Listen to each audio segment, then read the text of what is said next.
কলকাতা মেতে উঠেছে পুজোর আমেজে। দেখা যাচ্ছে অলি গলি থেকে বড় রাস্তা সব জায়গায় মানুষের ভিড়।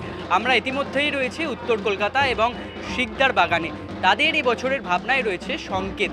তবে সংকেতকে তারা কিভাবে সাজিয়ে তুলেছেন, কি চিহ্ন তারা মানুষকে দেবেন, আসুন সে বিষয়ে কথা বলবো। আমরা তো দেখছি সংকেতের মতনই সেজে উঠেছে, মানুষও সেই সংকেত জানতে এসে উপস্থিত হচ্ছে। কি দেখছে? আমরা এটা ধারণাটা করেছি যে সংকেত হচ্ছে যে আমরা ওয়ান করছি, বা আমাদের 113 বছরের পুজো আমরা ওয়ান করছি যে আস্তে আস্তে যে পুরো শহর বা পুরো পৃথিবী আস্তে আস্তে জল সব কমে যাচ্ছে, পুরনো বাড়ি নষ্ট হয়ে যাচ্ছে, আস্তে আস্তে ফ্ল্যাট হচ্ছে, মানুষের পুরনো সেই দালান সেগুলো আস্তে আস্তে নষ্ট হয়ে যাচ্ছে।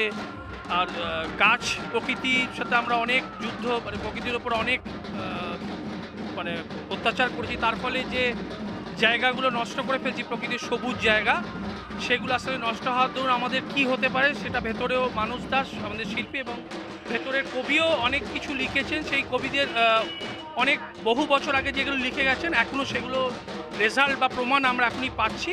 তারপর শরতের আকাশ আগেকার মতন আমরা পরিবেশ পাই না, দ্বিতীয়ত সেই জন্যে এই কবিরা সব লিখে গেছেন, সেই ধারণাগুলো কত বছর আগে লেখা আমরা এখন সেটা উপলব্ধি করছি।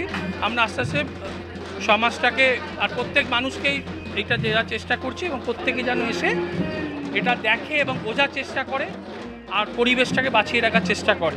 সব মিলিয়ে যথাযথভাবে আমরা বর্তমানে যেভাবে আমাদের সমাজকে নিয়ে চলেছি সেই ভাবনাকেই এখানে ফুটিয়ে তোলা হচ্ছে মণ্ডপ সজ্জার মাধ্যমে।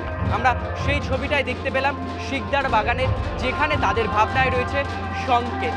ক্যামেরায় অশোকের সাথে অর্ঘ্যজিতের রিপোর্ট, এস নিউজ।